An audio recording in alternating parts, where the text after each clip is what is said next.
If you want to go to that next level, you got to stay focused. One of the biggest humans alive. I'm walking around in a tank top and people are like, do you compete? Do you compete? Do you compete? I'm like, no, I never have. The Craig Golias. You're just going to train. You're not going to make money doing that. It's always something, man. It's not just steroids. It's something mixed with steroids. And he hands me $200. He says, this is what you're worth. I remember I was just starting to train, and I remember my grandpa looked at me, and I remember him saying, I'm proud of you. And I've never heard him say that. My girlfriend dumped me. I had nowhere to live. I was in my car. I had no money. My grandparents didn't want me back. Wow. You don't have to do this, Craig. Like, you can get out of this. Like, you'll find love again. Like, it's going to be okay. Like, you know, because I was super heartbroken too.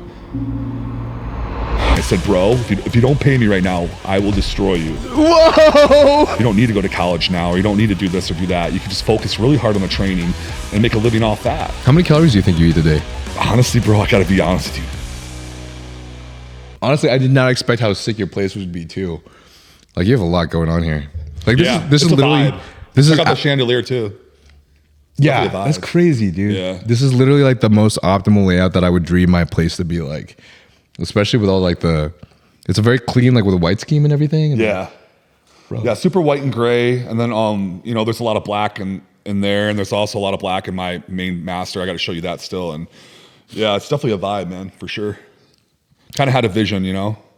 Wait, what was the vision originally? Just like, you know, to make it to where when girls walk in here, their panties just drop. Right? I'm just messing. I'm just joking. Dude, my panties dropped. All right. Well, I'm going to start this off with this intro, but anyways, boys, I got this special guest today. We actually traveled to Vegas to talk with one of the biggest humans alive. We got the Craig Golias, the massive physique himself that has garnered tons of attention in the online fitness community and social media and those in bodybuilding. And dude, I've seen your content for ages, and I know you've been in the space for such a long time. And to be honest, my biggest goal right now is just figure out how to gain size, and clearly you are like the master to talk to regarding size. Yeah. So I'm pretty intrigued and pretty interested in our convo. But my first curiosity, though, I was wondering is like, what kind of got you into this space to start bodybuilding and be in this fitness and industry space in the first place? Yeah. So basically, you know, in high school, I was like this like streeny little skinny kid. And, you know, I had low self-esteem, and I just told myself, what can I do to change this? You know, so I wanted to get some abs, I wanted to get some biceps, and I wanted to get the girls, you know? So I started going to the gym, and then between me and you, bro, like the muscles just came fast, you know, just from training and like working out. And, you know, how old were you? I think I started working out around like 19 and a half. So I was kind of a late bloomer. Okay. And then, you know, 2 years later, I put on 100 pounds. Damn. Yeah. What? Yeah. How the fuck did you do that? I think it's just genetics, man. You know, like a lot of people, some people have it and some people don't. But like, how much were you eating at the time? 2 meals a day and a protein shake, and the meals were just cheats. They were like Burger King or Chinese food, and okay. I didn't know anything about a diet, man, because like I'm from Cleveland, Ohio, and nobody around me dieted or competed or, you know, lived that fitness lifestyle. Like all my friends were like skinny metalheads. So I didn't know what I was doing. So I just tried to eat as much as possible. Gotcha. And, you know, I would train hard, and I feel like that's the muscles genetically, you know, were forming fast. How much were you eating before you started this? Do you remember? Like when you were skinny? Usually I'd wake up and have like 3 bowls of Cinnamon Toast Crunch, and then maybe like Taco Bell at like 5 o'clock. Me too, bro. Yeah, that was about it. Okay. And that's when you were lean. So when you first started trying to bulk size, like the main difference you had was just 2 like significantly more massive meals. Yeah, I mean, when I started getting more serious, I'd say I started getting more serious in like 2005. And then that's when I started eating a little better and, you know, more food and training a little harder. And that's why I would say I started taking it more seriously. I started training legs and shoulders more, and not just arms and chest. Do you mind moving the mic closer to you, by the way? Oh, sure. Your place is just so big, so it just echoes around all the walls. Yeah. Wow, that's crazy. So I guess, was there like something that kind of initiated the whole process of you deciding that bodybuilding was a route you were interested in, or just gaining size, I guess, was a route that you were interested in? Well, when I moved to California, you know, when I moved to California, I started really putting on the size. And then before I knew it, 2006, I hit 285. And, I'm walking around in a tank top and people are like, do you compete? Do you compete? Do you compete? I'm like, no, I never have.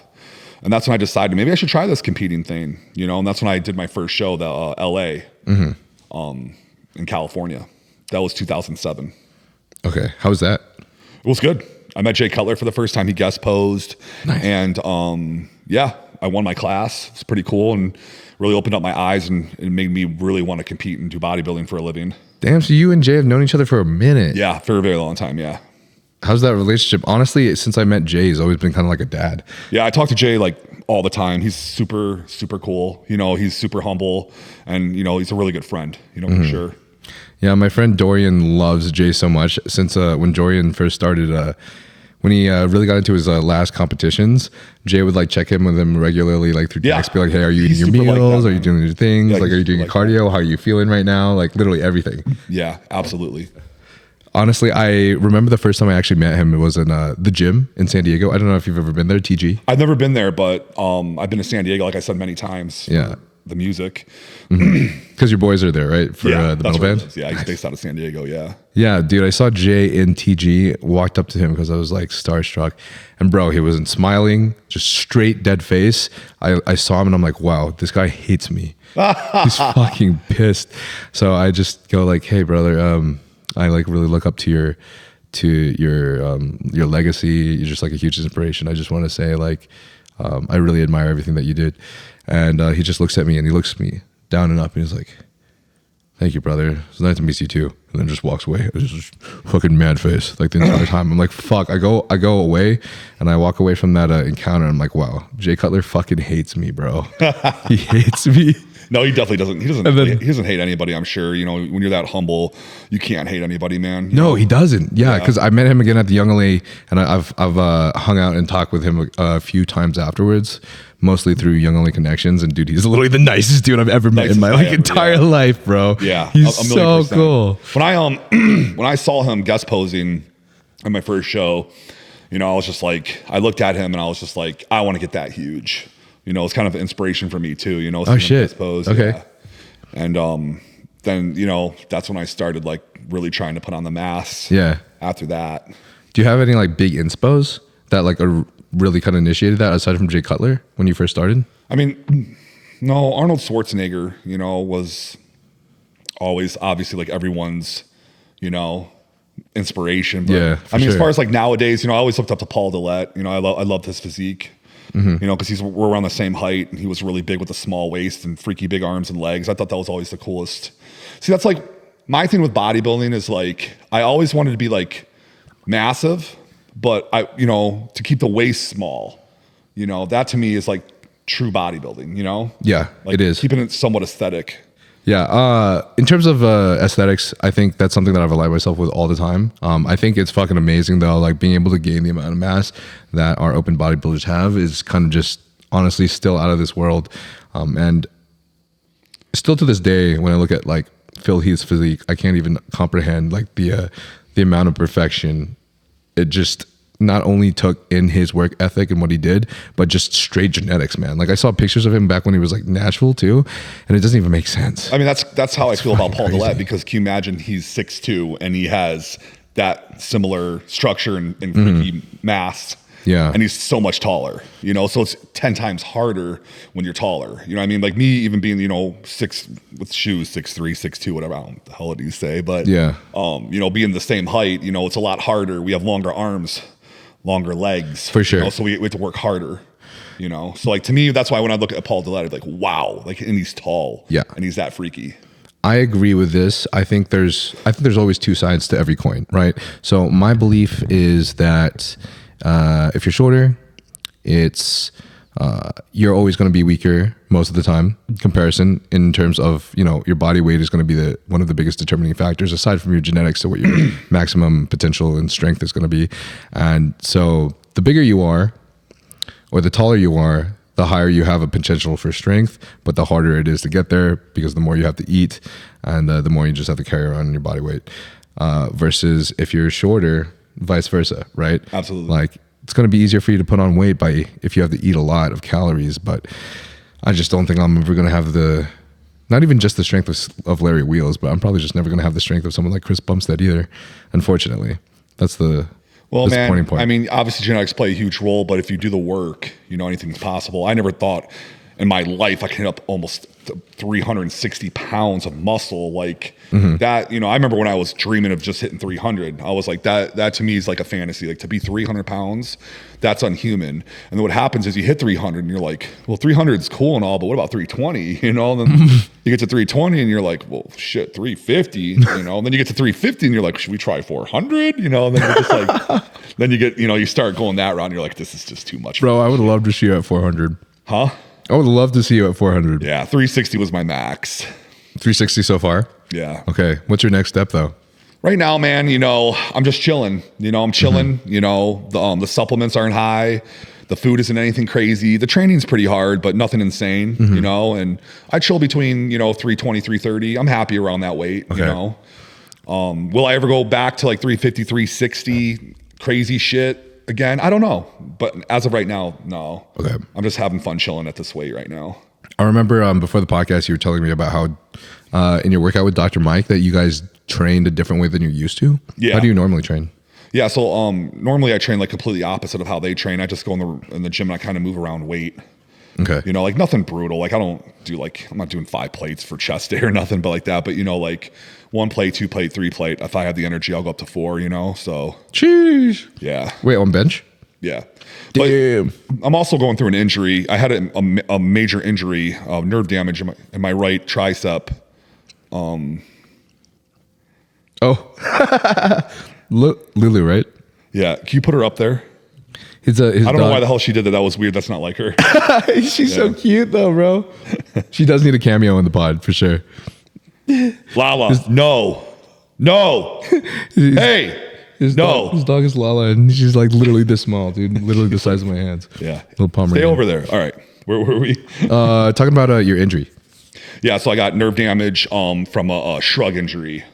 Damn. In 2020. How much the fuck were you shrugging? 5 plates on each side. For like reps too, like repping it. And then what happened is like I twitched and I pulled a nerve on my back and it went away a week later. And then I thought it was good. And then it spread into my right tricep into my forearm.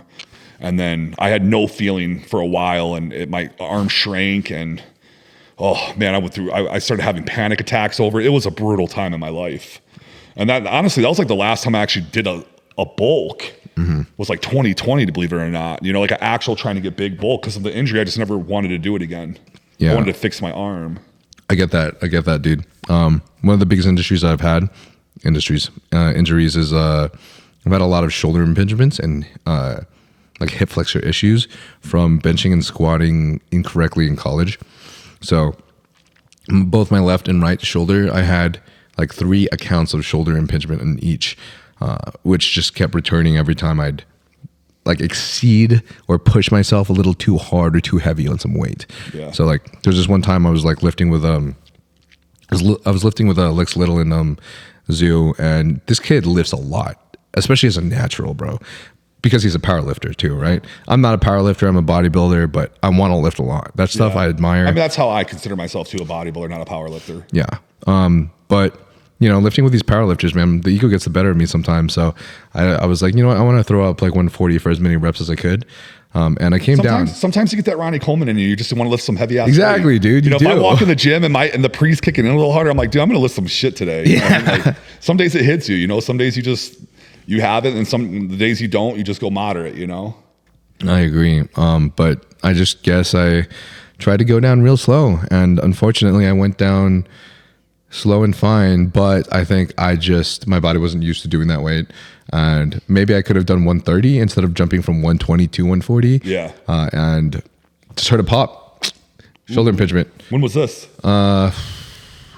Maybe 8 months ago or something like that. Oh shit. Yeah, okay. 8, 9. But you're 100% now, right? I'm 100% again. Okay. Yeah.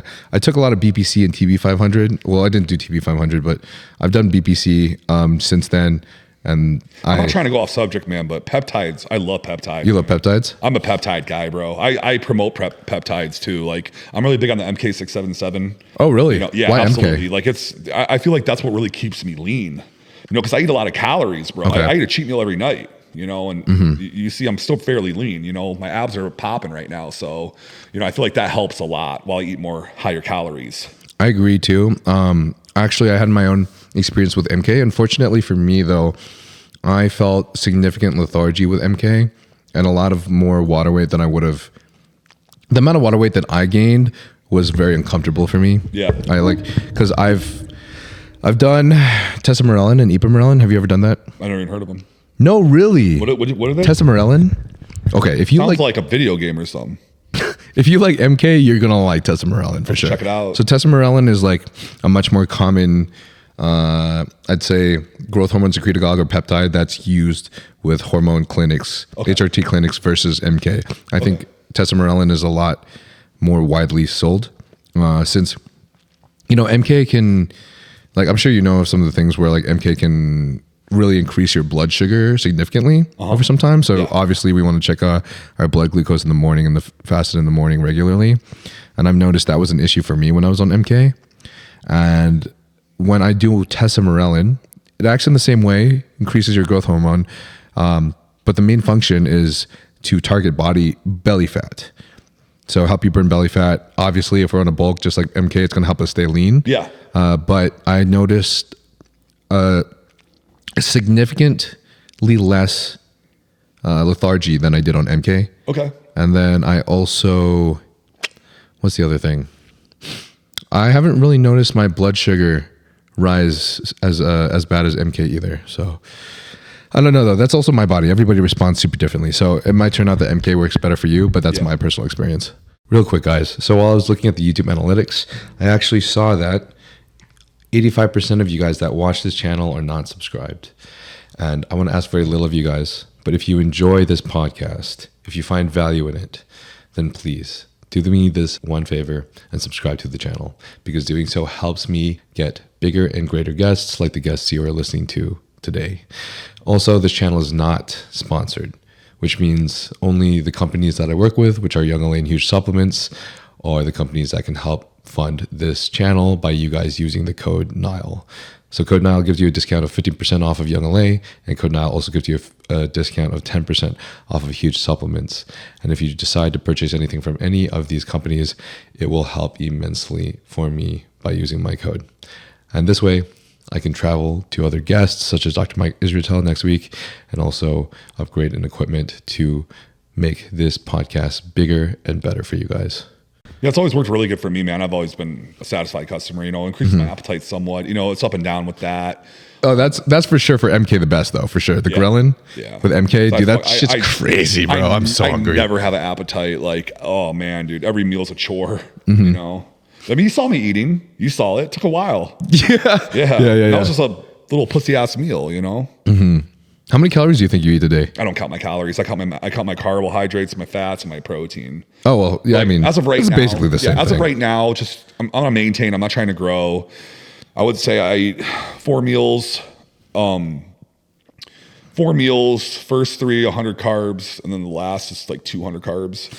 How many carbs, fats, proteins? So yeah, 4 meals, 100 carbs for the first 3, 200 for the last one, and then I try to get 75 grams of carbs post-train. 75 grams of carbs post-train. So how much total do you think? So about the total, like, you know, about 4, 5, 6, about 700 grams, 600 to 700 grams a day, I'd say. Of carbs? Yeah, that's good. That's definitely good. Yeah. I'm eating 400 grams. I was trying to bowl right could be a lot higher. But, oh yeah, but you're just basically cruising right now. Huh? Yeah, dude, that's crazy. I'm on my bulk and I'm eating 400 grams of carbs. Yeah, that's not going to get you huge. Ah, bro, come on. I ain't 6'3" like you. I ain't 350 pounds. No, you're right. You're 190 pounds too. So I get it. I'm tiny, bro. Man, what about your fats and your proteins? My protein is food 200 grams. And then like with the powder, 50 grams. So 250 a day.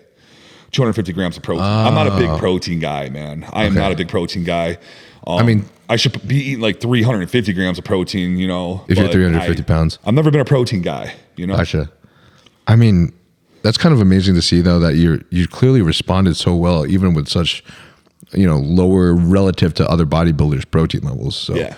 I mean, it's really a hard call because Dr. Mike Israel has talked about this a lot too. A lot of people have kind of discussed what the potential for protein is, and it's very confusing because if you look at like the credible research and studies for your general pop, obviously it's going to say something like 1.2 times your weight in protein for losing body weight. Yeah, I've just never been a big protein guy. I've always pushed the carbs harder. I'm a more of a carb guy. And with my clients, I'm the same way. Like if you're trying to bulk, we're focusing on more carbohydrates than protein. Yeah. But like I said, everyone's different. That's just how my body works. I mean, I think it would make sense. Like a lot of guys, like, I don't know, it's a weird thing in the bodybuilding industry because they want to say, like, if you're taking gear, for example, and you're boosting up your protein synthesis, then they would think that since your protein synthesis is increased, the potential for you to be able to synthesize the protein that you're consuming should be increased. So you should be consuming more protein. But then they also say that vice versa works as well. It's also so you eat less protein. When you're trying to get shredded, that's a whole nother level. Now the protein's more important than the carbs. But like when you're trying to bulk or get big, carbs play a huge factor in my opinion. And you're talking to someone who's gotten, big. So, like I know back then when I was really trying to push it, the carbs were high, the protein was moderate. I mean, well, what I was getting at is I agree. Carbohydrates is for your performance. So, and plus it's protein sparing too, right? So as long as you're eating that many carbs, 600 on you basically maintaining, that's crazy. Yeah, 600 to 700 on maintaining is crazy. So I wouldn't be surprised if you didn't really need that much more protein. Actually, it is my bad. It is 700 grams. I'm doing the math. It's about 675 to 700 grams of carbs. So how much are you eating when you bulk? Probably around 800 to 1,000. Ooh, that's crazy. And Gotta get huge, bro. What's that? And you told me you never took insulin either, right? Never touched insulin. That's crazy. What are your blood sugars? And I've done growth once. Yeah. And it was very low amount. Yeah. Right. We were discussing that when we both tried growth. We both took the same amount, which is honestly the same amount at like how much weight difference. An average is like our average was 2 IUs. Yeah. So like if you took 3-5 times a week compared to a lot of other bodybuilders. I mean, when I tried it, I was trying it more for the health benefits, staying a little lean and the health benefits. I wasn't trying to grow off of it because we'd have to take a lot more, and me and that, so especially at my size. So it was more for like the health benefits when I tried it. And it was for like 2.5 months.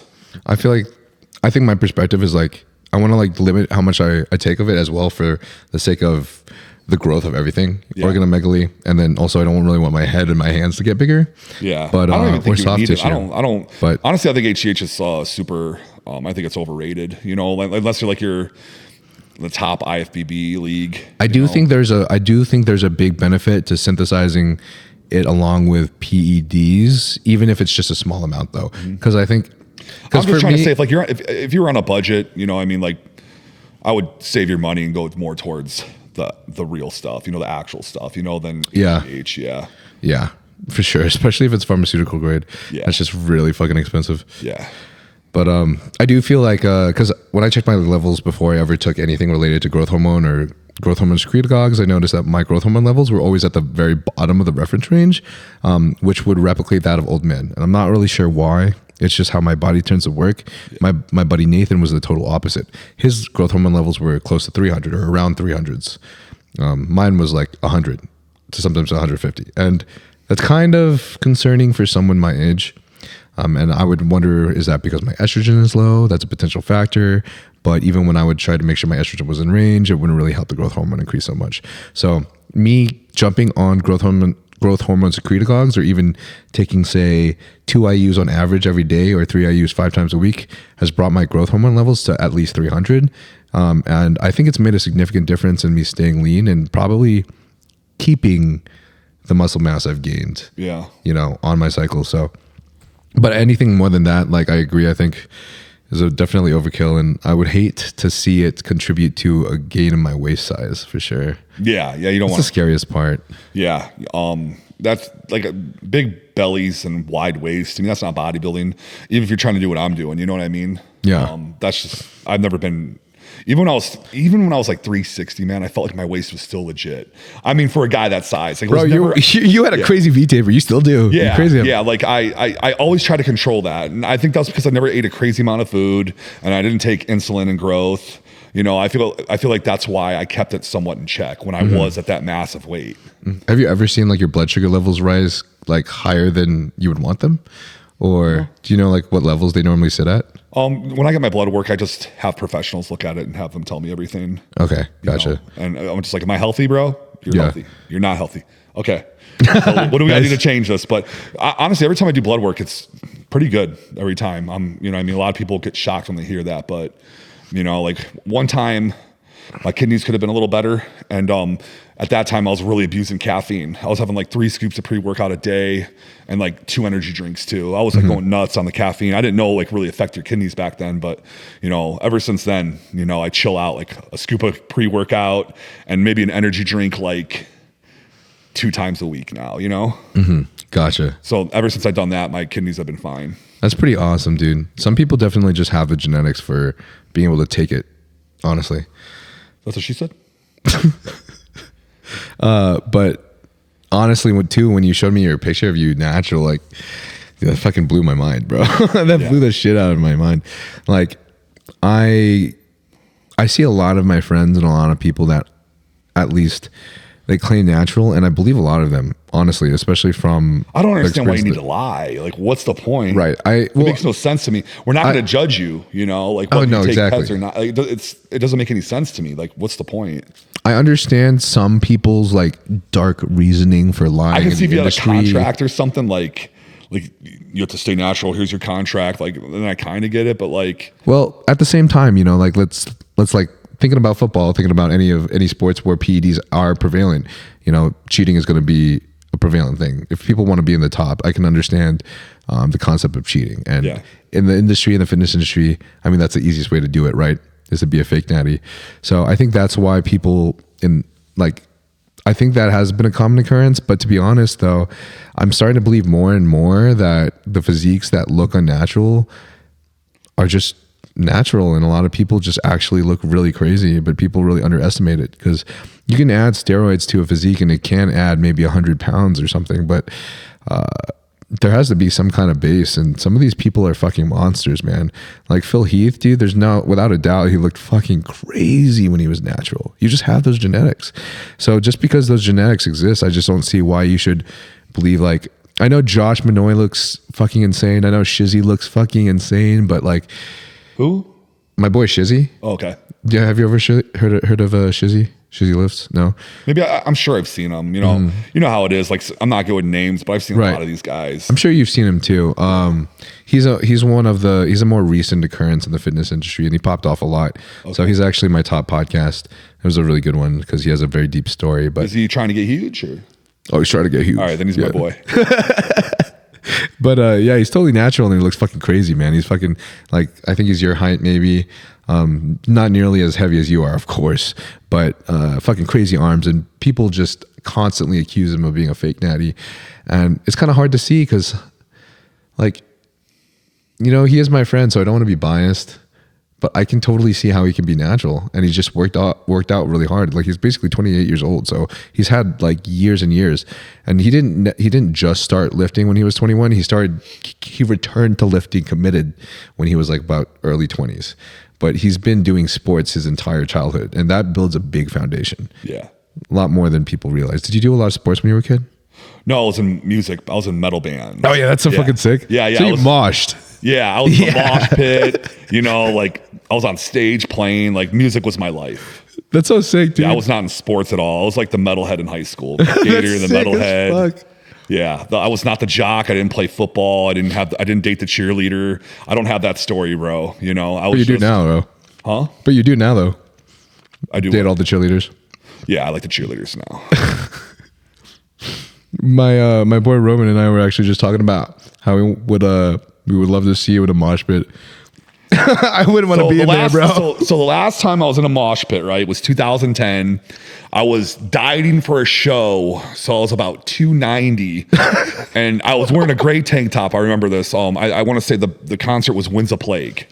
It's this awesome metal band. I'm cool with the singer. And, he said, come, I got you, VIP. So I started talking to this one chick. She was like this model on MySpace. And, she listened to probably like Beyonce and Madonna and all that shit. So like, I'm like, you want to come to this metal show with me? I brought her and she was like, what the hell is this? Like she was just mind blown because she wasn't used to like and fucking death metal drums and stuff like that. But she's like, go in the pit. I want to see you go in the pit. I'm like, what? She's like, it'd be so cool. I'm like, oh my gosh, really? Like, yeah. I'm like, I'm kind of huge though. That would be sick she's as like, fuck. She's like, I want to see it though. Please go in the pit. I'm like, oh my gosh, it's been years. I've never been in a pit this size. So I go in the pit and I start doing my thing. And the security guard grabs me. He's like, you're being a freaking bully. Why are you like, whoa? Yeah. He's like, get out of there. I'm like, what? Like, I'm like hating on a man because he's huge. What the hell? That's crazy, dude. But yeah, that was the last time I was in a mosh pit. So yeah, it was like, that's hilarious. Yeah, he's probably just like, yeah, this guy's way too fucking mean to be in here. He's gonna step on these people. That's great. Yeah. Wait, so tell me about the metal band, because is this a recent occurrence that you started up, or have you been doing it for a while? Oh yeah, no. So basically, I've been doing music again recently. So basically, there's this band from San Diego, very popular, best place on earth. Yeah, very popular metalcore band. I would say definitely in the top 5 ever, and they're called As I Lay Dying, and basically how I got in contact with them was there's this girl, a little fitness girl, and she tagged Tim, the singer, in one of my videos on Instagram of me flexing. And the background was As I Lay Dying, playing. So he wrote me and he was like, hey, what's up, man? Next time I'm in Vegas, would you like to get a workout in? I'm really big on bodybuilding. I said, hell yeah, man. Like, I'd love that. Cause like I used to seriously look up to this guy. Like, I love this band, when I was younger, in my metalcore scene. And, so he came to Vegas, him and the singer of Sulfur too, I don't know, like another metal band, and we got to work out in that Dragon's Lair.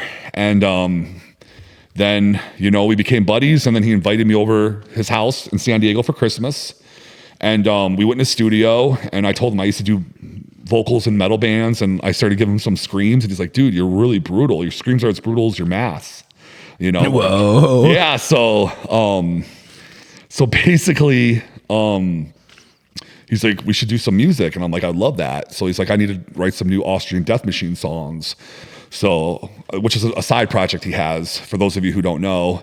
And then, the next time I came there, we just started working on that. He wrote the music. I was just doing the backup, the vocals with him. But, and then now, bro, the album comes out in 3 days. The album will be out in 3 days. Holy shit. Yeah, the 23rd. Today's the 20th, right? Yeah. Dude, that's comes awesome. out the 23rd. Yeah. Okay. What is it called again? The album? Quadruple Brutal. Quadruple Brutal. Or Quad Brutal? Nice. Quad Brutal. Sorry, Quad Brutal. Are those 2 songs you were telling me about earlier going to be on there? Yeah, I'm in 5 of the songs. Yeah, we have 2 music videos out with me in them. Wait, tell me They were from the Dragon's Lair. Tell me the song titles again. The first one's called No Pain, No Gain, and then the second one's called Don't Be Lazy, Rerack Your Weight. Rerack your weights. So if you guys are really into metal, like Slipknot, Lamb of God, obviously As I Lay Dying, bands like that, heavier stuff. Slipknot, yeah. Yeah, check it out. That would be fucking sick, man. That's gonna be my theme song, the Rerack Your Weights. Yeah, we'll play that. It's a brutal song. I love it. Bro. It's pretty freaking heavy. I was telling you earlier, I didn't get a chance to mention it, that my boy Yosef, he on the Young Lay team, he was actually this guy that he's in hardstyle. He's a hardstyle DJ, and he got really famous off of making his music titles steroid names. So what's his name? Yosef. So. Okay. I did a song too with some DJ. I'm trying to remember what his name was, but we rewrote a funny song like that too. Nice. It's on my it's on Spotify too. You can see it. What do you remember what it's called? Gain mass, eat ass. I think. Gain mass, eat ass. I think something stupid like that. That sounds very bro science. Yeah. Very dumb. But it's like a dubstep song where I'm like screaming and it's like wow wow wow, like crazy shit. That's fucking sick, dude. Yeah. I want to listen to that. But yeah, Yosef got famous off of doing like his one of his most famous songs is like Anadrol, And then, obviously had Tren and he got Mastron. He's got all of them. So fucking just blew up and they're all just fucking hardcore as shit. So yeah, I gotta check that out. Yeah, I think the bodybuilding music wave is a wave, dude. I think you're riding it full hard. Oh shit. Yeah. I put my shit on mute, bro. I'm trying to keep it natural. I'm sorry, bro. I'm an amateur. I'm still learning. But I forgot to ask this too because we like trailed off. But how much fat do you eat? How much fat? Yeah, how much fat in grams? Do you remember? I don't really count it, man. I keep the fat like moderate. I would say moderate, yeah. Because I'm honestly, when you're eating high carbs, you don't want high fats. You know, it's not good to mix those two. I never thought so either. So I like try to keep the fats chill. You know, obviously cheat meal is different, but what it seems is most bodybuilding coaches like to interexchange them. So if you raise or if you drop your carbs, say for a rest day, you higher your fats, right? And I think I've found that a little bit effective for me as well, especially on this bulk. So like all my rest days, my carbs drop to half. Bulk ever? This is my first real bulk on a real cycle. Okay. So I've never done a bulking cycle. Every time I've seen you on Instagram, like you were just like ripped to the bone. Thanks, bro. Yeah. Ever since like when I was doing Instagram back then, you know what else I just noticed, man? You got rid of that little haircut you had, huh? You had like that hair in your face and stuff. You got rid of that. Oh, the fucking emo haircut? Yeah, the emo haircut. Yeah. I loved it, man. I loved it, but I just got tired of it being in my face for a while. I used to have a Goku Dragon Ball Z hair too that people always want. I had the emo hair too back in the day, man. Dyed it black, had that shit in my face. Yes, let's go, dude. Every time I bring back that hairstyle, chest bra always like goes, dude, your hair looks sick. You know Chesty, right? Chest bra. Yeah, chest bra. Yeah. Because his brother was ZYZZ, right? ZYZZ. Yeah, Did bro. I say that right? Z's. Yeah. Ziz. Yeah. The legend. Both legends. But yeah, I got tired of having it in my face, and now people still want the Dragon Ball Z hair back. But honestly, like, I love the hairstyles, but I just feel like I'm at this age where I just don't really feel great. Usually everything's just, feel older, in and out, you know? Yeah, exactly. Yeah. You know, new phases and everything. Plus, I mean, I do feel significantly, it's weird, bro. I feel significantly older inside. I don't know if it's like just from the experiences we've had in the last few years, but I definitely feel like I lived a fast life in the last 5 years.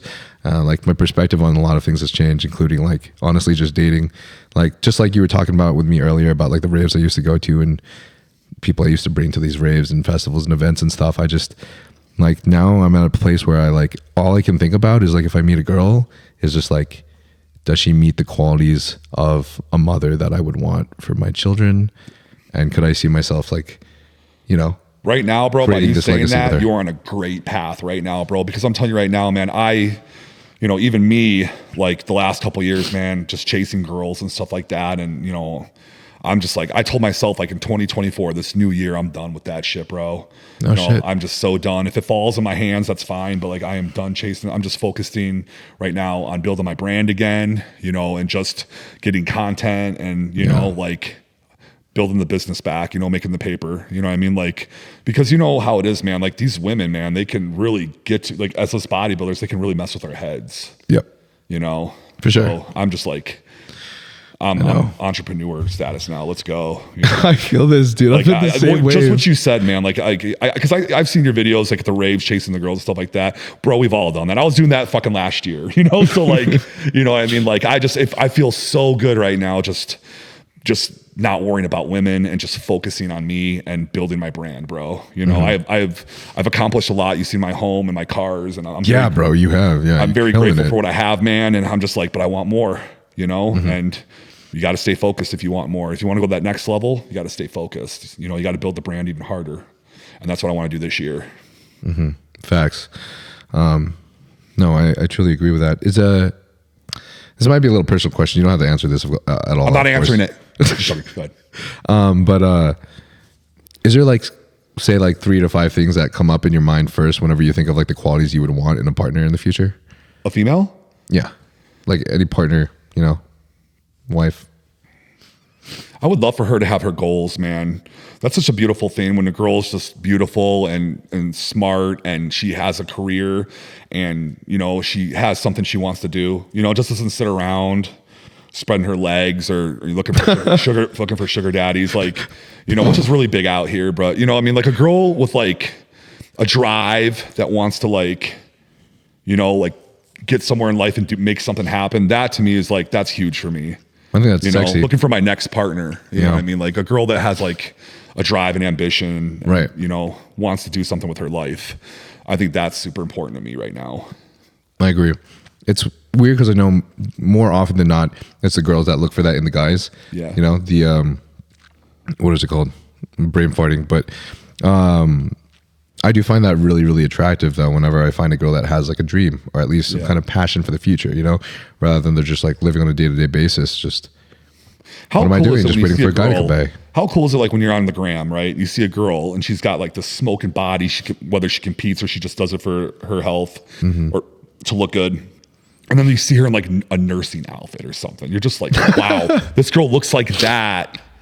And is a freaking like, has a career. It's just like mind blowing to me. You know, you don't really see that too much in Vegas. Oh, really? Yeah. So I mean, like that do you see in to me is Vegas? just so cool. How come? What is it about Vegas? Bro, move here for a little bit. You'll find out. No. I mean, it's just like I've been here. I've been in Vegas for 16 years now, bro. Damn. Yeah, 16 years last month. I'm assuming you obviously love it then. I love Vegas. I love the gyms. I love, you know, the environment. You know, I love the, you know, all that stuff. But the people are like, you know, like for those of you, for the people who know me, I have my own little circle. You know, I like to keep it that way. You know, a few friends. You know, date a girl here and there. But you know, as far as like opening the circle, I don't do that. You know, I kind of just stick to myself because people out here could be kind of nuts. Nuts? You know? How so? Yeah, like how so nuts? Backstabbing, you know, like shit like that. I've gone through a lot of stuff, man. That's why I just keep to myself, man, you know? Damn. And if they want to hate, let them hate, man, you know? I'm sorry to hear that. Yeah. I'm sorry to hear that, brother. That's something that I get scared about on a daily basis, and I kind of like think honestly, consciously. I'm sure your circle's small too. I'm sure it is. Well, to be honest, my circle's not small, but like my closest friends, like the people who I tell everything to, I would probably say is like 5 people maybe. Okay. That's 5, small. 6 people. That's good. But I do have a big, like I can't remember what those 3 circles are, you know, like the levels of social circle. But my tight knit one is maybe 5. But the second one that's like a little bit better than acquaintance is pretty fucking big. Yeah. So I get the perspective though, that when you're living in a city, especially like LA or Vegas, sometimes it just feels like people are out there for the sake of networking or for, I don't know, taking advantage of business.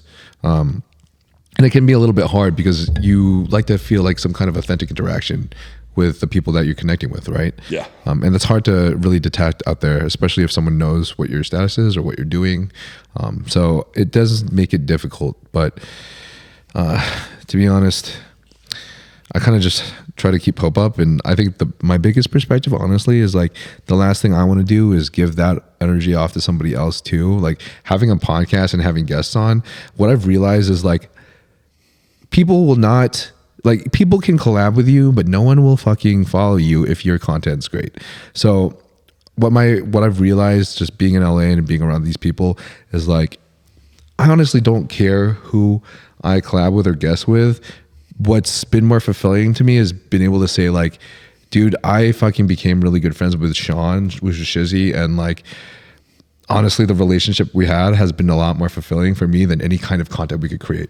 Yeah. So the only video we've ever done is the podcast. I've never done any other YouTube videos or anything else with him, but I could care less. Yeah. Because it's more like the relationship I built with him. So same thing with all the guests up on my podcast is we've all been able to connect on like a deeper level. And to be honest, it's been really cool because I'm like, dude, these guys are fucking sick. I admire all these people that I've talked to and they do the same thing as me. Now I feel like I honestly have like a circle and a support circle with people that I relate to more and get to look up to at the same time. So it just feels a lot more exciting because I feel like I have more mentors in the field and more people I could look up to that could also, if the time ever comes and they feel like offering, then they could honestly share some guidance. So I guess it's just my perspective. But at the same time though, you know, Vegas and LA, there are definitely going to be people there that are going to, you know, try to climb their ways to the top somehow. Yeah, absolutely. Have you noticed any difference between LA and Vegas personally? Or have you spent much time in LA? So when I lived in LA, I had a girlfriend and like, it was pretty much just me and her. Like I didn't really have any friends out there. It was just me and her and that's it. I just would work. And then back then, dude, I was so young, bro, early 20s. I was working at GNC during the day and then bouncing at night. So I didn't really have a life. Yeah, I didn't really have a life. I would work, train, go to like, and then hang with her here and there, you know? But then like what the difference between here and there at the time, it was like too expensive to live out there. And we weren't making as much as we needed to be. So then when my buddy hit me up and he's like, you know, if you ever want to come to Vegas, I can, you know, get you a job running security, you know, which was at the time Planet Hollywood. And I could get your girl a bartending gig. And I was like, we talked about it. And we're like, should we make this move? And she was like, yeah, we need to. So we did that, moved to Vegas. Our rent was half the price and we were making like triple the amount of money. Wow. Yeah, in Vegas than we were in LA. So it's just like, oh my God, what were we thinking being in LA? Fuck but me, bro. I moved to LA because I wanted to be like by Gold's Venice and I wanted that bodybuilding dream. But then I was like, you don't need this. Jay Cutler's here. And, you know, at the time, you know, there's a bunch of other bodybuilders here. You know what I mean? You don't need to be in LA to be a bodybuilder. You know, I thought that at the time you did. So. I agree too. I think when I moved to LA, I really wanted to expand my business. Where are you from originally? So I grew up in Texas and then Arkansas. And then I went to school at Purdue. Yeah, I went to school in Purdue, which is in Indiana. And then worked as an engineer there for a year, and then I moved to San Diego in order to do my master's in UCSD. But before I did my master's, I dropped out a week before because I'm just like, I really hate this and I don't want to do it. Yeah, you're like, let's do the Instagram thing. Let's do the Instagram thing, bro. So I posted shirtless pictures of me on Instagram instead of going to school for biomechanical engineering. That was a 9K move. Yep. My parents were so proud. Yeah. But honestly, would never take anything back because the life I have now and everything the last 5 years, I couldn't even be more grateful, man. It was like I agree, brother. I couldn't even imagine. 1,000,000%. But backtrack though, I guess seeing how much you've like just exploded since your days of what was it? You were bouncing and doing what else? When I first moved to Vegas? Yeah. I was bouncing, and then I went into private bodyguarding and VIP hosting. Oh shit! Yeah. Did you ever have any crazy stories from bodyguarding? Honestly, bro, I gotta be honest with you. No, not really. There's this one. They're all too scared of you, bro. There's this one funny one. We'll say one. You're gonna love this. What's that rave? That huge rave that everyone goes to out here? EDC. EDC. Oh. So my buddy hits me up. He's like, "Want to make $800?" I'm like, "Yeah, what's that?" You know. And then he's like, "Okay, bro, you're gonna do a bodyguarding gig for this guy." I'm like, "Okay." So I get in my outfit, just like all black, some jeans and some black shirt. And I meet him at Encore, and it's him, his girlfriend, 3 chicks, and like another dude who's like probably his like assistant or something. I don't know. And basically, we get right in the limo, and he's just like, they're all doing drugs, bro. And then he's like, "Can you hold this for me?" I'm like, "Absolutely not. I don't touch that shit." You know. So, anyways. Long story short, man, like he had this thing where like he wanted me to walk around with him. He wanted to ask people if he could punch him as hard as he could in the stomach, and he would give him like $200. Wow. And after a couple times, I'm like, dude, I don't want to do this anymore. This is like so stupid. You know what I mean? Like I don't want to be a part of this. So anyways, we went back to the table, and then his chick was like grabbing my arms like all night, like just grabbing my biceps and stuff like that. And I think that was irritating him. So oh shit. Long story short, and I had to like carry her like on my shoulder, like at the end of the night when it's like 6 a.m. and you're just so tired, and I'm like carrying her on my shoulder because she can't walk. She's so messed up. So we get back to the Encore parking lot, valet, and he hands me $200. He says, "This is what you're worth." The fuck? And I said, "Oh, really, bro? This dude's like 5'7", like probably $180. So I walk in, I had a sugar-free Red Bull. I took it, I fucking threw it on the ground, and I stormed into the Encore, and I grabbed him by his throat. And I said, "Bro, if you don't pay me right now, I will destroy you right here in the Encore." And he's like looking at me like, "Holy shit." So the 3 security guards, like they knew me, bro. They're Craig. They knew my name. They're like, "Is it worth being 86th?" And I'm like, "Yeah, I do not want to be 86th here. I do a lot of business here. I was a VIP host too, you know. I bring a lot of people in excess at the time." So I looked at him. I'm like, "You're not even worth it." But I will tell you this. I'm not going to say how. I ended up getting all my money. Nice. Man, I want to know how. Yep. Fuck. I got it back. You don't fuck with me, man. Fuck that. That's sick. I got it all back. I got an envelope with the words "bully" on it. Bully? He said, "To bully." To bully? To the bully. Yeah, I'm a bully, bro. What? Okay. People Yeah. in Vegas, man, I'm telling you, man, they're nuts, dude. This is why I just chill Yeah. and just chill, stay away from that crazy shit. I see. I mean, I wouldn't. Honestly, Vegas is a pretty crazy place, so I Yeah. don't blame you. Wow. Honestly, I'm kind of speechless. Well, I remember you actually mentioning to me, because speaking of the whole him having you hold those substances, that you said you never have done anything, not alcohol. I've never drank in my life. I've never had a cigarette, never had a hit of weed, nothing. That's crazy. Can you honestly explain like the perspective of that to me? Like you just never. My mom and dad, they were drug addicts and alcoholics, and when I was younger, I just remember them always fighting each other and putting their hands on each other, and it was scary, throwing coffee mugs at each other. It was just, I just told myself I never wanted to be like that. So if I didn't do this shit they did, I would never have to worry about that. Wow. Yeah, when I was very young. My mom and dad had me very young, though. They had me at like 19 years old, so you know how that is. It might be a little bit personal, but do you mind me asking like a little bit more about what your childhood was like? Yeah, no, bro. I mean, it's a podcast. That's whatever you want, Yeah, I mean, basically, my mom and dad had me very young, and we were taken away when I was in first grade. Me and my two sisters. Basically, how the way we were taken away was, my mom and dad were, they were having a fight. My sister was grounded. She was a year younger than me, and somehow my mom ended up breaking her leg. I don't remember how. Like they're like fighting with her, like pulling her, and they end up breaking her leg. Oh, I think it was my mom did, not my dad.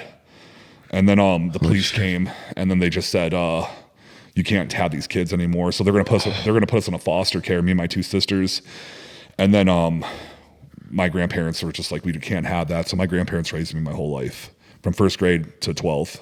wow. Yeah. That's amazing. That's fucking. How were your grandparents? I'm assuming they were very. My grandpa passed away in 2005. My grandma's still around. I think she's, I don't know. I want to say she's like 80. Is that what you said? How old is she?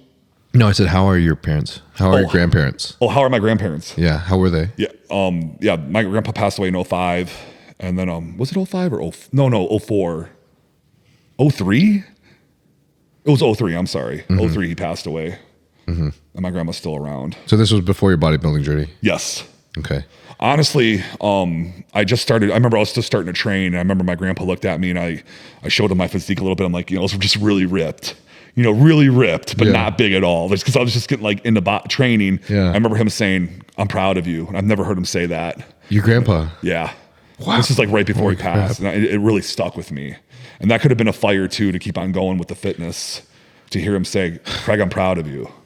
Because I've never heard him say that in my whole life. Yeah.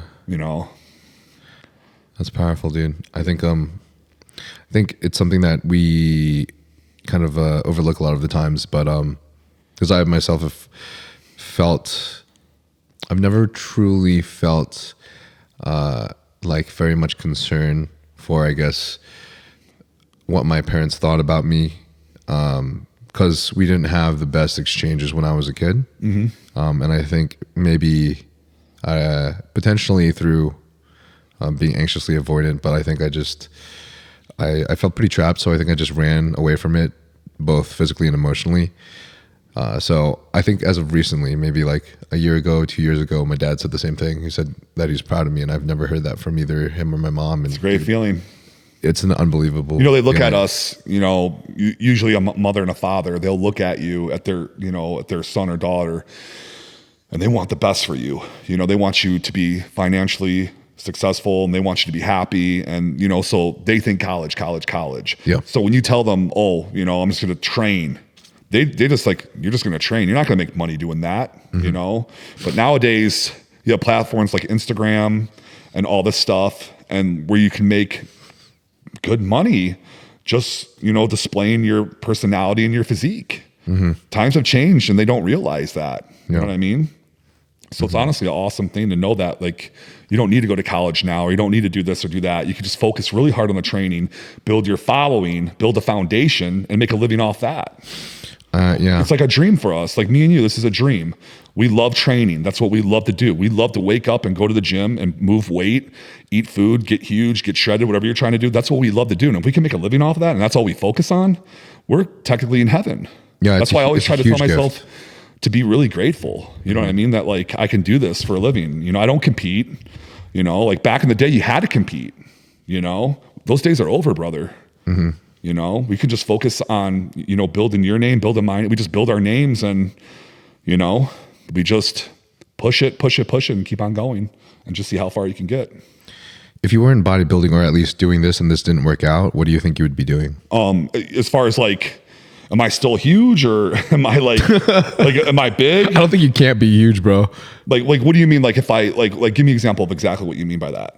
Like, say like this whole bodybuilding fitness social media route didn't work out and you didn't make the money that you did doing it. Okay. I guess what would you be doing? Maybe go back to bodyguarding. Okay. Something like that. I liked doing it back in the day. It was fun. I always thought it was fun, you know, like I worked with a couple celebrities and, you know, like you just follow them around and you can make pretty good money, you know, but honestly, I like being my own boss. Yeah. You know, I don't want someone telling me what to do. I want to tell people what to do. So that's why I like what I do. Was there anything else about it that kind of turned you away from bodyguarding aside from that? Well, I mean, you know, I got out of bodyguarding when the social media started picking up and, you know, I started doing online coaching and the clothing line and all that stuff. So then when I started doing that, I'm like, I don't need to do this anymore. I can just do this. Yeah. Wait, you have your own clothing line? I do, but I push it way harder, like way back in like 2016, 17, 18, and 19. You like the F skinny get huge and all that stuff. Yeah, I made pretty good money. Oh, nice. Oh, this shirt. Yeah, this shirt. Yeah. Oh, nice. I mean, the front looked different, but you know, I just used to sell those T-shirts off of Snapchat, believe it or not. That's yeah, like Snapchat was like my main source of income at one point. Really? I would just post like all these T-shirts and tank tops all day. Do you have a large following on Snap? Snapchat, I don't do Snap anymore, but I used to. But dude, I used to like, I remember when my views used to be like 30, 35,000 on Snapchat. And then like, then what happened is Instagram did Insta stories, remember? Yeah. And then when they started that, they just dropped, bro. Oh, man. Do you remember that? When Instagram started doing Instagram stories? Yeah, people came off of Snap. Yeah, so people are leaving Snap and going to Instagram, and then the views just dropped down to like 2, 3, 4K. And I was like, I don't need to do this shit anymore. But you know about how Snapchat is exploding now and people are making bank off of it, right? I've heard Larry Wheels told me this, actually, of all people. Yeah. Well, I'm literally like best friends with his Snap guy, his Snap manager. He literally lives in his house and just takes fucking 80 snaps plus a day for him. It's crazy. Yeah, that's crazy. Yeah, and like I was shocked to hear that. I thought Snapchat was dead. Yeah, everyone I know got off of it. I mean, honestly, have you ever considered, like, I know that like the audience that you had before may not be people that are still in Snap today or using it, but have you ever thought about just like trying to jump back on Snap since you at least had some kind of like base before? Because maybe it could even add a lot to your income potentially. I don't know, man. I'm kind of starting to go more the YouTube route again. You know, yeah, doing a video. Yeah. So like I'm kind of trying to like push that again, but we'll see. Yeah. Man. You never know. Right. I don't want to say no, but as of right now, no. By the way, I just actually thought about this, but when you're talking about bodyguarding, my boy Roman and I actually had this conversation because he was saying he used to do, what was it exactly? What was the name? I did bodyguarding personal protection for Travis Scott's team. Yeah, nice. For people like Travis Scott. And you kind of said something, is it okay if I say what you said about why you left? When I was working with just them in general, yeah. He was basically just saying like he really enjoyed it and he was able to have like really cool conversations with a lot of people, especially like that one like billionaire. But he said like in the grand scheme of things, he's there taking a bullet for them. And the way that he sees his life and he values his life, he just honestly, no one except for his family and his friends and the people he truly loves is really worth taking a bullet for. Especially if it's just about money. So, and I think that's a huge thing I think that's pretty huge, honestly. That's what she said. God damn it. Sorry.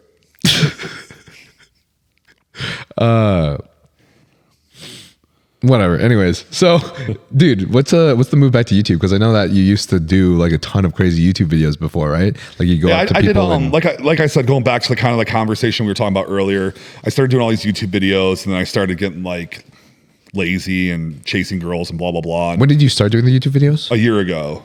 Okay. Yeah. But what was like the first videos that you got like famous for that helped blow you up? Instagram stories back in the day. Yeah. Cause, for if you guys, anyone watching this, if you guys are following me in 2016, 17, 18, 19, you'll remember I used to do a lot of stupid shit. Like I go to Walmart, I just mess with people and like ask if like this is going to get me huge. Like I just walk up to random people with like a box of oatmeal or something. Hey, is this going to get me huge? And they just look at you like, what the, you know what I mean? Like go to Starbucks, you know, hey, what can I get? You know, what can I get you? I'm like, what do you recommend that's going to get me massive? I'm on this bulk and I'm trying to get huge. And then like, you know, you just get them like, well, we got you know, it's just funny and people would just laugh. Or, I also had this thing where I used to throw like water bottles in people's carts, like in Walmart, like from a distance. Like I just like, it's so stupid, bro. But people laugh their ass off. Like I call it the flow throw. Have you ever thought about doing that on YouTube? I should have done that on YouTube back then, bro. and generated money off of it, but I was stupid as shit. And yeah. Hey, I mean, at least it exploded your engagement at the time, right? Yeah, absolutely. Yeah, for sure. You know, which led to more like coaching and t-shirt sales. Yeah. Mm-hmm. Why don't you bring it back on YouTube? You should totally bring that back, especially if it was hitting. Yeah, we will see. You know, I'm going to do a video tomorrow, so we'll see, man. Like I said, I'm back to the motivation's high right now, so I just want to start, you know, getting out there again. I would 100% support it. So I appreciate you it. Just fucking start piling them up on YouTube, man, because fucking shoot that shit out. That would be fucking hilarious to watch. Yeah.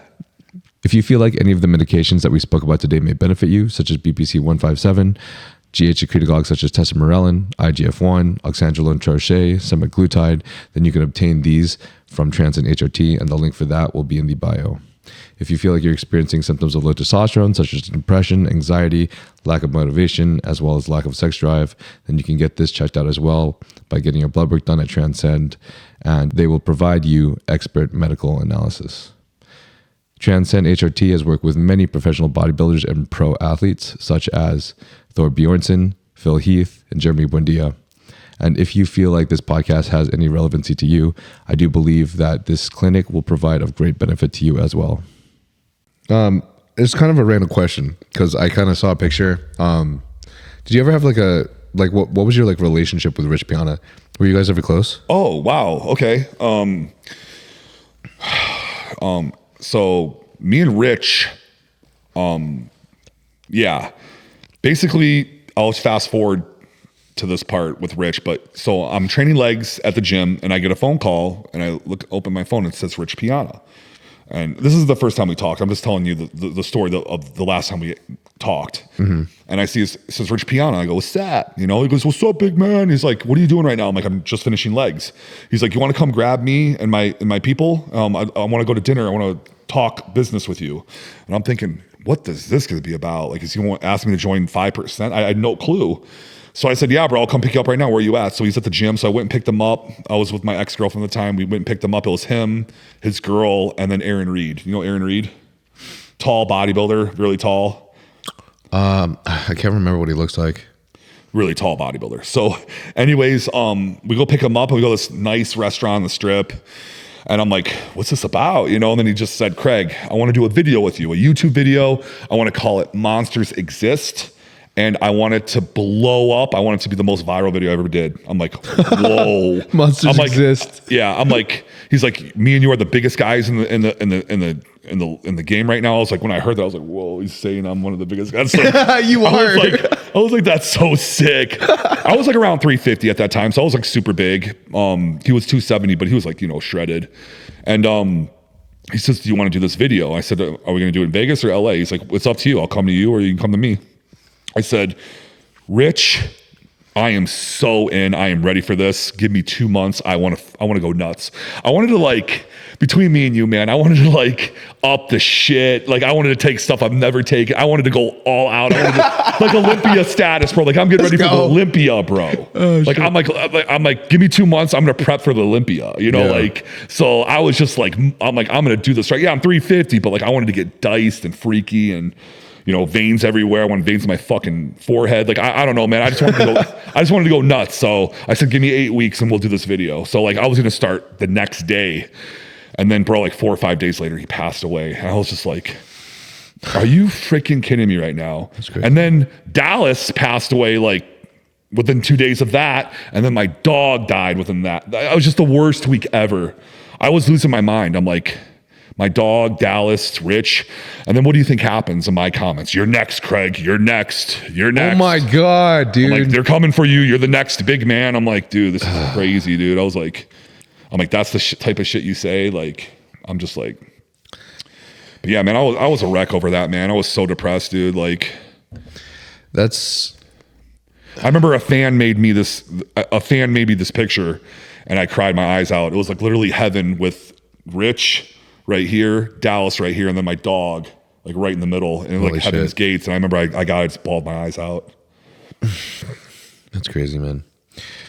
Unfortunately, I know that people are just going to say those things, but it doesn't ever make it never makes it easier. Yeah, that was really hard on me, man. I was like, Yeah. it sucked, bro. I've had a lot of friends that have passed away in the last couple of years as well, and the worst thing that I ever see is like even people who like two of them, no one knows, they've never been on social media, but people will still be like, oh, it was from steroids, right? And I'm just like, why do you just suddenly assume that? Like, that's ridiculous. It's always like, something, man. It's not just steroids. It's something mixed with steroids. well, how it happens. Yeah. No, for sure. But what is just frustrating is like they said, right? Like, you're next, bro, because you're the next big guy. It's like people want to make immediate assumptions just because you're huge or just because you like committed yourself to this really rigorous lifestyle. Like, yes, it takes a lot of risk, but a lot of the highest sports and most extreme sports that people love to watch take the biggest risk. That's why we're so passionate about it. I remember Because it's hard. I remember making a will shortly after that and posting on Snapchat. And I'm like, life is too short. You just never know. And I had the will on the counter. I remember people were posting on Reddit, like, Golias is scared of his life. I'm like, it's not like that, guys. I'm just like, it's true. Like, you just never know when your day is coming. So, like, you know, I have all this money sitting here. It should go to people I love. No, absolutely. You know, 100%. so- That just shows that you care about the people you love. That's it. That's all that yeah. shows to me. I just remember, like, you know, people laughing about that shit. I feel like if Bryan had the chance and the opportunity before he passed away, he would have made the same thing. But unfortunately, my best friend's Ryan's death was just completely out of the blue. None of us expected either him because it was a physical accident. Those are the worst. Yeah. I don't care if people judge because he was the fucking most amazing human being on the planet. So something that I really hold dear to me. I grew up Catholic, but I align myself with a lot of spirituality. I think God isn't necessarily a man in the sky, but God exists, and the universe and the plans that we have. But Ryan, unfortunately, was a crazy.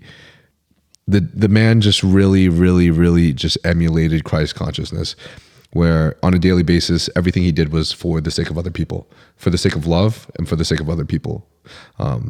And his story is crazy, and I'm not going to say the whole thing now because I've said it 1,000 times, but basically he watched his mom die when he was a kid. Mom was shot through a fight with her with her boyfriend, who obviously went to jail. And then his dad hung himself when he was a teenager. He had to take care of his kids the entire time, went to the military, and then as he was in San Diego, got into a huge accident because he turned around when he was super fucked up and punched in the face of a cop when he thought it was like someone else that like came behind him.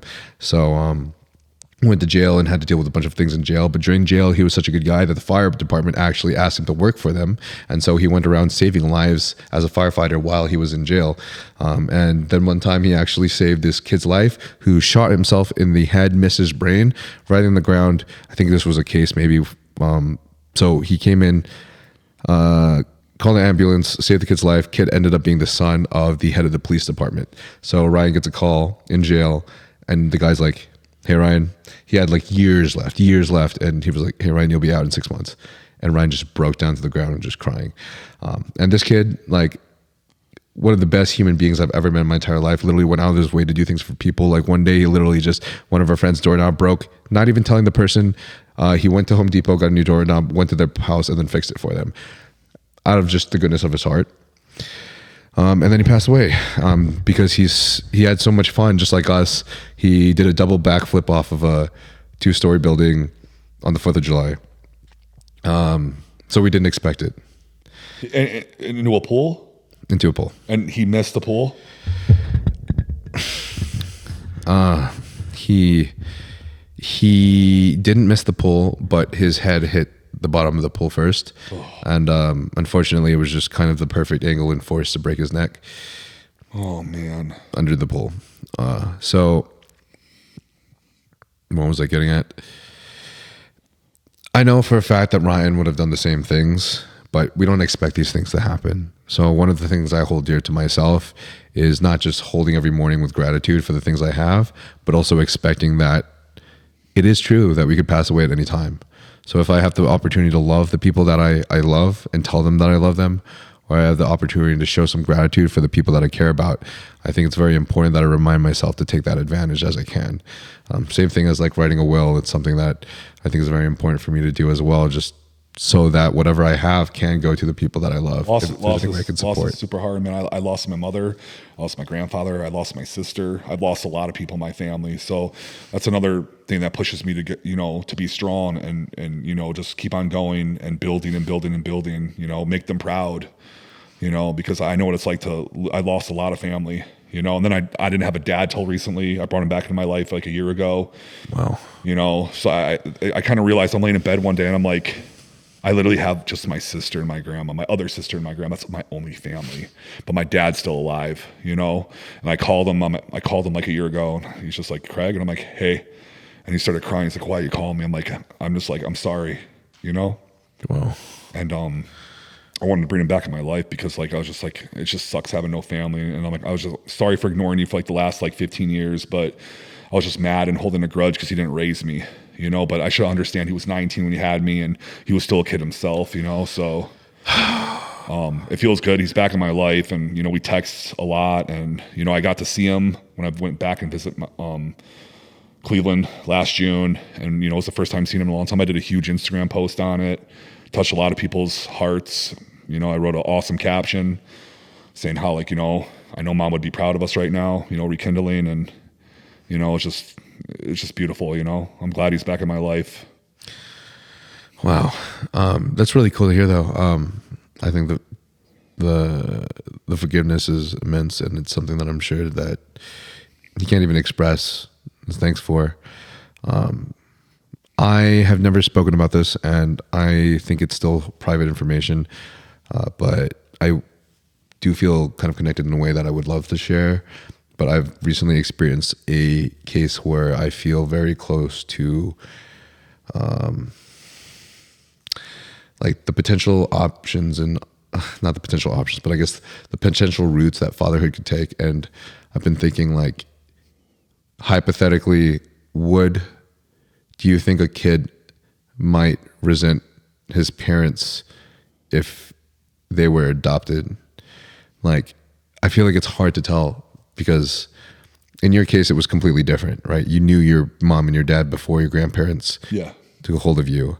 But still to this day, I even wonder, like, even if a baby was adopted, I feel like if I wanted to make sure, say that I had a kid in a position where I wasn't able to provide for the kid or it wasn't a life that I could give the kid that I wanted, I think one of the concerns that I have is like, I would want to make sure that it had two parents that love the kid the way that the kid deserves and could provide for it in the way that I would want the kid to have. So I guess my concern is always just like what's the right move? Like, you understand that when you're a kid, when you're a kid, man, we're not all there, like we're still growing and learning. And for me, when I was, in junior high and high school, I had a messed up life because here I am mad at the world because I can't come home every day and say, hey mom and hey dad, I just say, hey grandma and hey grandpa. And I hated that, I wanted my mom and dad in my life, So I feel like, honestly, when you think about it, I was messed up. Maybe having a messed up childhood, maybe that's what makes a lot of us bodybuilders, because like bodybuilding, when you think about it, it's like an escape from reality, like becoming like building all these massive muscles, to feel like a superhero, to get away from, all that drama and chaos that you had when you were younger, like maybe that's why a lot of us do that. Maybe that's why I did it. Yeah. Because maybe it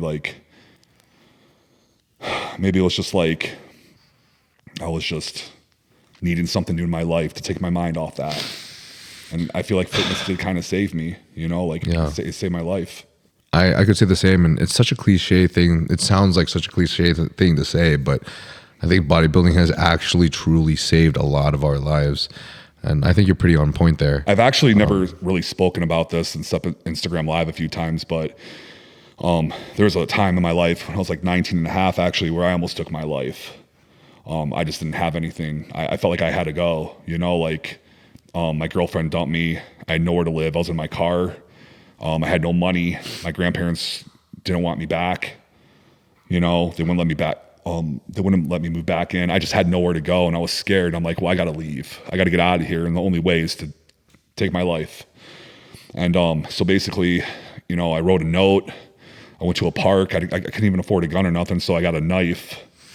And I'm trying to figure out, I go to this bench at this park in Cleveland, and I'm like, well, how am I going to do this? Like, do I do it with my wrist? Do I do it? Like, how do I do this? You know, like, I'm trying to figure it out.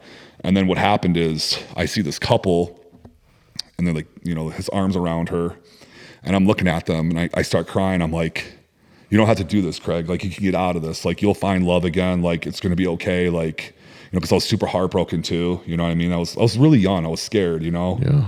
And I remember, I'll never forget it, man. The next day I woke up from my car and I said, I'm going to get 3 jobs today. I am going to get 3 jobs. I'm just going to work. I'm going to get out of this. And bro, between me and you, 8 months later, I had a 2-bedroom condo and a car, a Mustang convertible. Damn. I was just working, man. Holy shit. Yeah. And then like from there, everything just got so great.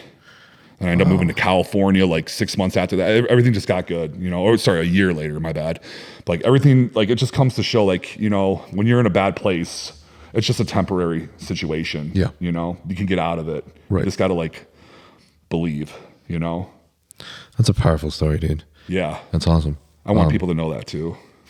I think that while it does seem like an escape, just like the story that you just said, though, there's no greater revenge than the progression of ourselves. And even though it may also feel like an escape, we are making ourselves more powerful so that we have more control over the things that we felt like we couldn't control before, right? And I think you've done that for yourself right here. Like, I can just see like the success, all the hard work that you've done over the course of the last 20 years plus has clearly paid off a lot. And I think what it's done for us is, honestly, I can't even imagine. I don't think I would have nearly as good of a life as I have right now if I did not take this path. And yeah, it's still hard. Yeah, I'm sure you feel the same, where sometimes I feel like I'm working 16 plus hour days because we don't have an 8 to 5. So it's like, if you're slacking off, it's our fault, right? Yeah.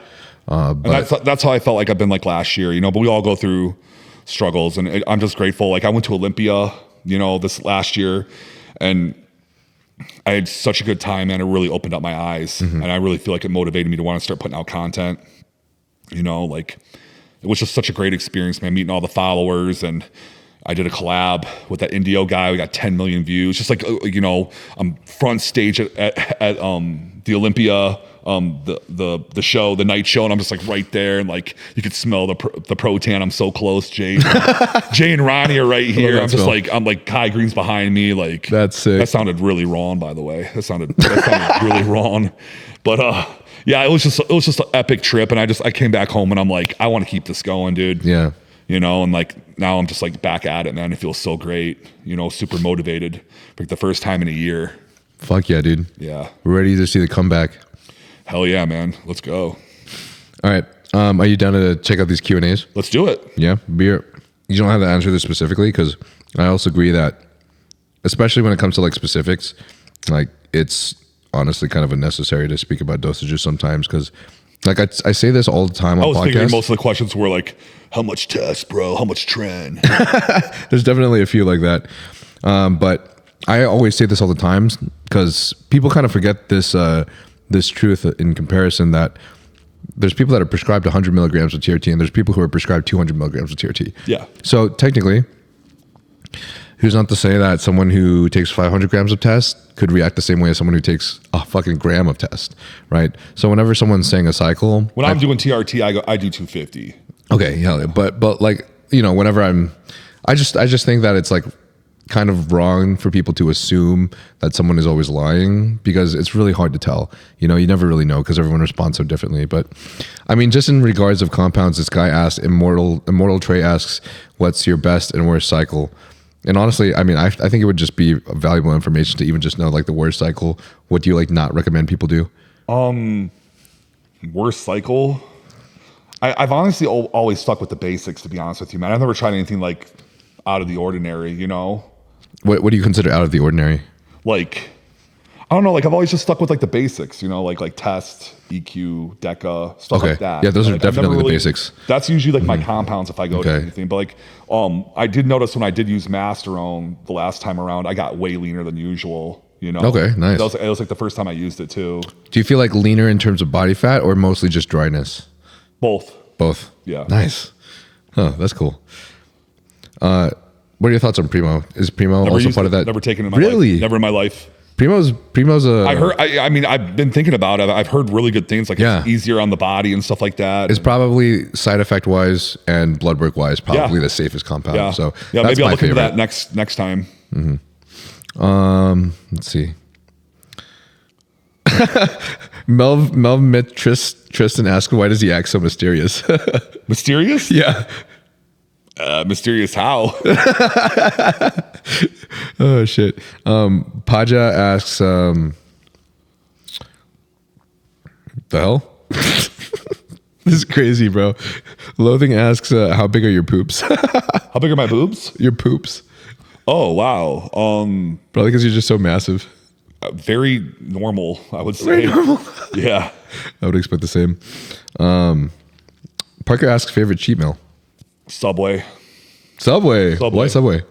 I don't know. It's just I just enjoy it the most, I would say. Okay. Subway with a bag of chips, maybe a cookie. I'm happy. Nice. Yeah. Okay, someone asked regards to the cycle question, but honestly, I'm actually more curious because I forgot to ask previously when we were talking about it. But what are like the peptides that like I guess you consider the most effective for you? You said BPC was one of them, right? BPC, or no, it was MK. BPC 157. Yeah. And then MK 677 is like my favorite go-to. Okay, so those are your main go-tos. Yeah. Have you ever experienced anything else? No, never. No. Okay. I took the 500.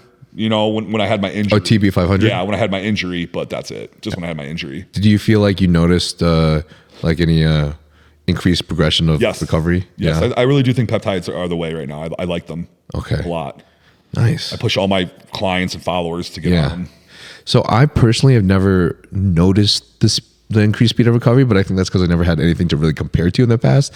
Like I didn't have like the exact same injury and then actually measured out the days or the weeks. But I have noticed that when I did BBC and TB, my shoulder impingements that continued to persist stopped. Yeah. They literally just like, even though it took still weeks, they healed up. Whereas I've had literally a persistent issue. So, I mean, honestly, more than not, they probably really are like a lot more helpful than I ever really even thought. Yeah. Muscle God asks, will you ever get tatted?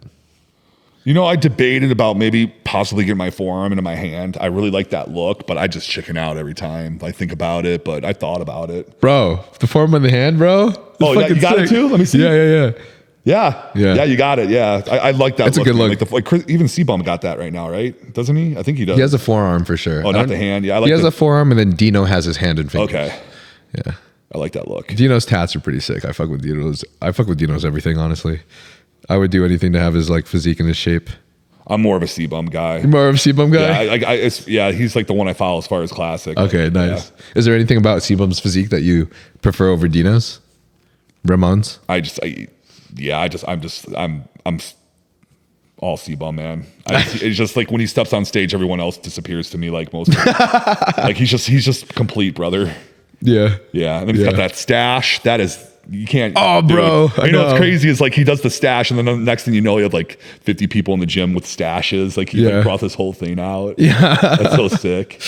Every time I go out my stash, my friends just tell me I look Mexican, so which isn't a bad thing. But then again, if I want to appeal to my yellow ladies, it's a little bit not the way to go. Brody asks, can you make your lats clap? Can I make my lats clap? Yeah, your lats clap. My lats clap? Yeah. I've never heard of that. Like your lats? Can you make your lats like clap? That would be crazy. I don't know. I could try. I could try. I did train back today. Nice. Set. The Laz asks, can you give us a peak check? Zip. Oh, you kind of already said this, but Lisa Marie asks, what's the story behind Craig's music with Austrian Death Machine? Is this a girl? Yeah. What's up, bitch? What's up? I mean, we pretty much already went over that. We did. We discussed it. I guess, so she meant the story as in just like. No, we went over it. I told it. Right. Yeah. Like Just I told you, basically what remember, did. like a girl posted, I tagged him in one of my videos of me posing with his music in the background. Then he DM'd me, and we went over it. Yeah. Okay. Yeah. I was just curious more of like, I guess, I was wondering if she meant like a story behind like the lyrics or something, or a story behind. Oh no, it sounded like she said like, how did it happen? That's probably what she meant. Okay. Michael asks, what does sap mean? I mean, I get that a lot. It's just like, what's that? Like, what's that? What's up, bro? Yeah, that's pretty much it. Justin Will Hall asks, what size shirt do you wear? 5X, and you checked it. He's wearing a 5X right now, bro. checked it. That's Yeah, crazy. yeah. That shit fits. Yeah. That's wild, man. Okay, I'm gonna go to the other account. Brett asks, at what point did you decide to just look like the fucking Hulk?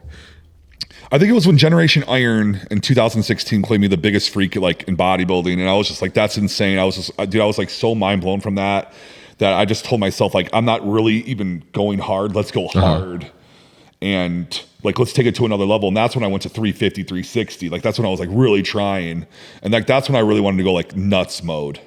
So I'd say around 2016 is when I went that different direction. Okay, I see.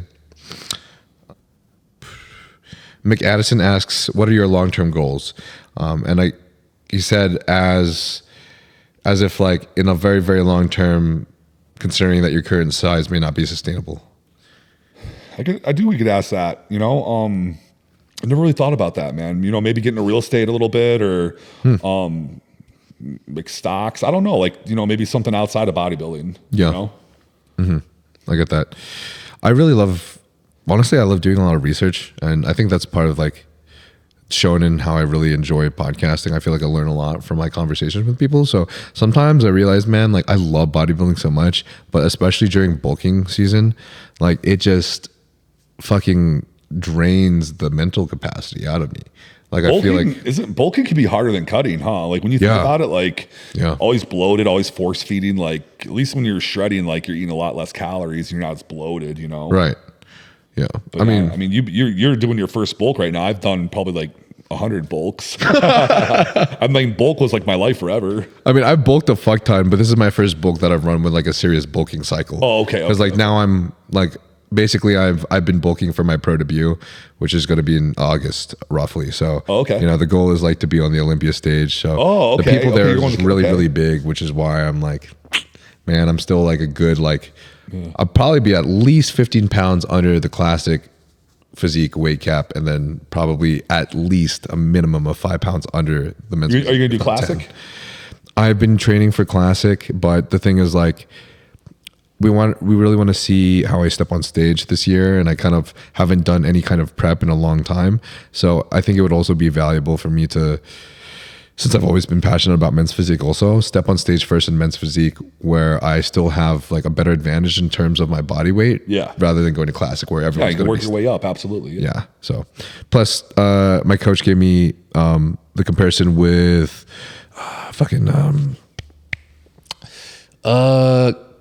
Chiron. Chiron went to classic, and then he came back to men's physique, and he fucking destroyed a men's physique. And I think that's where he took the trophy from E-Banks at that one show. So yeah, that's an option.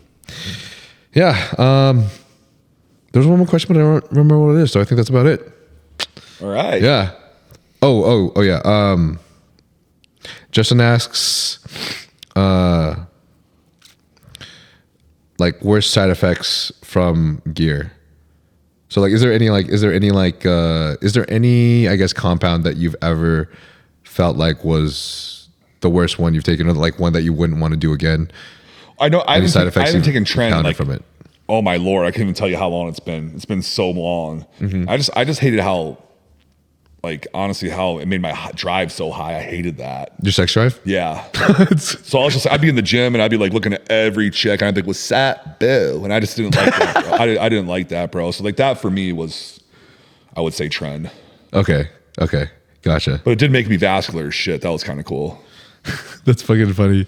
Damn, I got told that by a lot of friends as well. Is like when they jump on trend, honestly, the sex drive is just kind of like a little bit too ridiculous to the point. Yeah, where I didn't like that. The focus in anything is just not conducive at all. I agree, bro. It's just, I'm not down with that.